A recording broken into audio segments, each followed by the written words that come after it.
Today's recipe. Atong menu pala.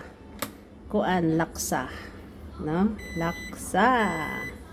Mo ni atong ingredients. Kulang akong mint. Maulang ni na diri sa balay. So natay noodles.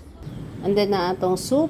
Gamay lang ni kay good for lunch. Duha lang mi ni Lolo kay dili makaon si Lola aning noodles. O aslom nga laksa. Yes, that's it.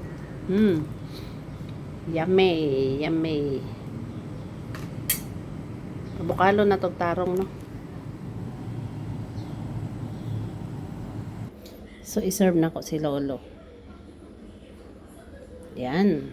Muna yung mga ingredients. Of course, natay onions. And then, yummy, complete na na.